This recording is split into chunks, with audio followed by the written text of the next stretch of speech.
Shalom from Israel. Hi. ඉරානයට පහර දී ලැබූ යුද ජයග්‍රහණයත් සමගම මට හිතුණා කතා කරන්න යුදෙව් කොහොමද යුද ජයග්‍රහණවල් ලබා ගන්න කියලා. මම මේ ටෙලවිව් වල විශේෂයෙන් ඩෙසින්ගොෆ් ප්‍රදේශයේ ගමන් ගන්න අතරතුර ඉතා ලස්සන ගස් වලින් සමන්විත ඒ වගේම ඒ ගස්වල මල් කඩා හැලෙමින් තියෙන මොහොතක ඉතා සුන්දර දර්ශනයක් මැදින් ඇවිදගෙන යන ගමන්. ඉතින් අපි යන ගමන් ඊශ්‍රායලය පිළිබඳව පොඩි තොරතුරු ටිකක් කතා කරමු. ඊශ්‍රායලයේ නිල නාමය ඊශ්‍රායල් රාජ්‍ය. ඒක අපි දන්නවා. ඒ වගේම ඊශ්‍රායලය මධ්‍යධරණී මුහුදේ නැගෙනහිර වෙහෙරළේ පිහිටි බටහිර ආසියානු කලාපයට අයත් රටක්. උතුරට ලෙබනනය, ඊසාන දිගට සිරියාව, ඒ වගේම නැගෙනහිරට ජොර්දානය, නිරිත දිගට ඊජිප්තුව යන දේශ සීමාවන් වලින් ඊශ්‍රායලය වට වෙලා තියෙනවා. ඊශ්‍රායලය වගේ කුඩා රටක් යුදවලට මුහුණ දෙනවා විතරක් නෙවෙයි, ඒ යුද්ධවලින් ජය අත්පත් කරගන්නවා.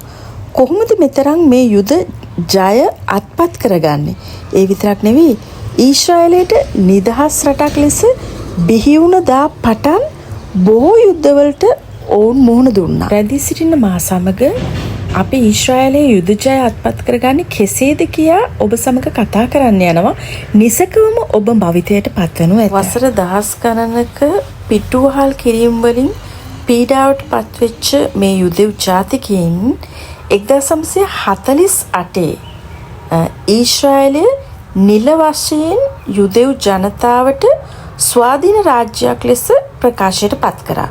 ඉතින් ඒ දවසේ ඉඳලා යුදෙව් ජනතාව ස්වාධීන රාජ්‍යයක සැමරුම් අවසන් වෙනටත් පෙර ඔවුන්ට ඉතා භයානක තත්ත්වයක් උදා වුණා. තමන්ටම කියලා තමන්ගෙම නිජබිම නැවත ලැබිලා තියෙද්දි ඒ නිජබිමේ සතුට සමරන්න අවසන් කරන්නටත් කලින් බලවත් අරාබි හමුදා 5ක් යුදෙව්වන්ට විරුද්ධව ප්‍රහාර එල්ල කළා.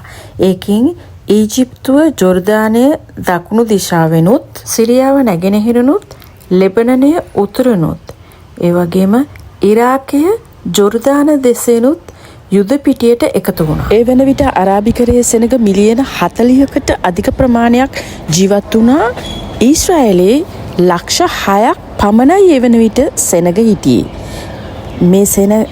මේ අරාබිකරයෙන්ම මහා දැවැන්ත යුද්ධයක් යුදෙව්වන්ට එරෙහිව දියත් කළා.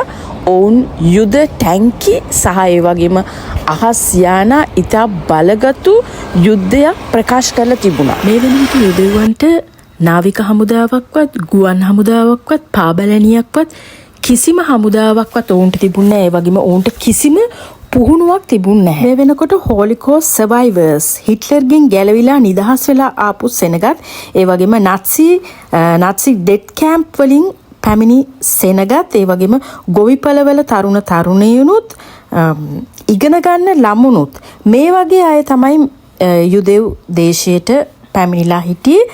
ඔවුන්ට කිසිම ආයුධයක්, ඒ කියන්නේ නවීන තාක්ෂණ කිසිම ආයුධයක් තිබුණේ නැහැ. ඊටාම පැරණි යල් පැනපු අවි ආයුධ තමයි ඔවුන් අතැතිව තිබුණේ. ඔවුන් කිසිම වෙලාවක කලබල වුණේ නැහැ. ඔවුන්ගේ චිත්ත ධෛර්යය හොඳට හදාගත්තා. අවි ආයුධ එකතු කරන්න පටන් ගත්තා. සංවිධානය වුණා. ගමින් ගමට, නගරයෙන් නගරයට හැමතැනම හොඳට පුරුදු වෙමින්, පුහුණු වෙමින් සංවිධානය වුණා. කොයි වෙලාවකවත් Taman විනාශ වෙනකන් ඔවුන් බලන් හිටියේ නෑ. ප්‍රතිප්‍රහාර දුන්නා. ඔවුන්ගේ සතුරුන්ව ටිකෙන් ටික තල්ලු කරලා නෙරපලා දැම්මා. යුදෙව් රට ඔවුන්ගේ දේශය ඔවුන් නැවත ලබා ගැනීමෙන් පසු, ඒ කියන්නේ 1948 එයින් පසු හරියටම වසරකට පස්සේ ඔවුන්ටම කියලා හොඳ ශක්තිමත් හමුදාවක් හදාගත්තා. ඒ තමයි IDF එක. පුංචි රටක් මුළු ලෝකයකටම පණිවිඩයක් දුන්නා. අපි අනිවාර්යෙන් සටනක් නැතුව කිසි දෙයක් අත්හරින්නේ නැහැ කියලා. අපි පරදින්නේ නැති ජාතියක් කියලා. ජාතියක් හැටියට ඔවුන්ටම කියාගත්ත දෙයක් තමයි අපිට පුළුවන් අපිව බලාගන්න. අපිට කිසිම තෝරා ගැනීමක් නැහැ. ඒකට හේතුව තමයි ඔවුන්ට තියෙන එකම නිජබිම මේ නිජබිම පමණයි. ඒ නිසා ඔවුන් එය ආරක්ෂා කළ ගත යුතුමයි ඔවුන්ගේ මතු පරම්පරාවන් උදෙසා. යුද්ධයක්වත් ඔවුන්ට පරදින්න බැහැ. පරදිනවා කියන්නේ ඒ රටේ ඔවුන්ගේ රටේ අවසානය. යුදෙව් සොල්දාදුවන් ඔවුන්ගේ පුහුණුවීම් කටයුතු කරන්නේ යුද ජයග්‍රහණය ලබා ගන්න විතරක් නෙවෙයි. ඒ චේතනාව තියාගෙන නෙවෙයි. ඔවුන් ඒ පුහුණුවීම් කටයුතු කරන්නේ ඔවුන්ගේ දරු පවුල්, ඔවුන්ගේ පරම්පරා, ඔවුන්ගේ අනාගතය, ඔවුන්ගේ නගරය මේක රකින්න ඕනේ කියන චේතනාව ඇතිව. ඒ වගේම හුඟක් වෙලාවට මේ යුද සෙබළු සේවය කරන්නේ ඔවුන්ගේ නගරේමයි. ඒ කියන්නේ ඔවුන්ගේ නගරය රැක ගන්න ඕන කියන, ඔවුන් ඉපදුණු තැන රැක ගන්න ඕන කියන ඒ චේතනාව ඇතිව. යුදෙවන් තීරණ ගැනීමදී ඉතා වේගවත් තීරණ ගන්නවා. එක මොහොතේ විනාඩියෙන් ඔවුන් තීරණය අරගෙන ඉවර කරනවා. යුද්ධවල කොහොමවත් ඔවුන් දේශපාලනීකරණය කරන්නේ නැහැ. ඊශ්‍රායලය යුද්ධ කරන්නේ බොහෝ වෙලාවට ඔවුන්ගේ පැවැත්ම සඳහා අවසාන විසඳුම යුද්ධය නිසයි. ඒ වගේම ඔවුන් පාවිච්චි කරනවා නවීන තාක්ෂණික ක්‍රම. කොයිම රටකවත් භාවිතා නොකරන. උදාහරණයක් ඇටියට ගුවන් යානාවල ඔවුන්ටම ආවනික තාක්ෂණය ඇතුව යොදා ගන්න උපක්‍රමශීලී ක්‍රම භාවිතය. ඒ වගේම ඩ්‍රෝන යානා. ගුවන් නියමුනන් අනතුරට ලක් නොවන පිණිස ඔවුන් ඩ්‍රෝන පාවිච්චි කරනවා. ඒ වගේම අයන් ඩෝම් මිසයිල් වලින් ආරක්ෂා කරගන්න මේ අයන් ඩෝම් නැමැති මේ මිසයිල් පද්ධතිය ඔවුන් පාවිච්චි කරනවා. යුද්ධයක් ඇති වෙන විට ජාතියක් හැටියට මුළු සෙනගම එකම අරමුණකට එකට ඔවුන් බැඳිලා ඉන්නවා. මොන යුද්ධ තත්ත්වවලදී වුණත් ගොඩ දෙනෙක් ඒගොල්ලන්ගේ සුව කැමැත්තෙන්ම රට වෙනුවෙන් බොහෝ දේවල් වලට ඉදිරිපත් වෙනවා. උදාහරණයක් හැටියට සමහරු කෑම බීම සපයනවා, උදව් උපකාර කරනවා, ඔවුන්ගේ අවශ්‍යතාවයල් ඉටු කරනවා, තමන්ගේ ගෙවල් දොරවල් පවා මේ වෙනුවෙන් විවෘත කරනවා. ඒ විතරක් නෙවෙයි, මුළු රටේම සෙනග එකම මොහොතක යුද බටයන් බවට පත් වෙනවා. මහලු තරුණ සියලුම දෙනා ඔවුන්ගේ ස්ව කැමැත්තෙන් මේ තමන්ගේ රට රැකී ගැනීම පිණිස ඉදිරිපත් වෙනවා. ඒක ආණ්ඩුවේ රාජකාරියක් කියලා හිතලා නෙමෙයි ඔවුන් ඒ සේවයට බැඳෙන්නේ. ඊටාම සුළු මුදලක් තමන්ගේ වියදමට පමණයි ඔවුන් ලබා ගන්නේ. ඕනම රැකියාවක් ඒ මොහොතේම ඉවත් වෙලා ඔවුන් ඒකට ස්වේච්ඡාවෙන්ම අපකැප වෙනවා. යුදෙවන්ගේ අති විශිෂ්ට බලකායන් 3ක් තියෙනවා. යුදමය තත්ත්වවලදී හැම විටම ඔවුන්ට පිහිටට ඉන්න හදවත බැඳී. එකක් මොසාඩ්, ලෝපුරා රහසිගත මෙහෙයුම් සිදු කරන බාහිර බුද්ධි අංශය.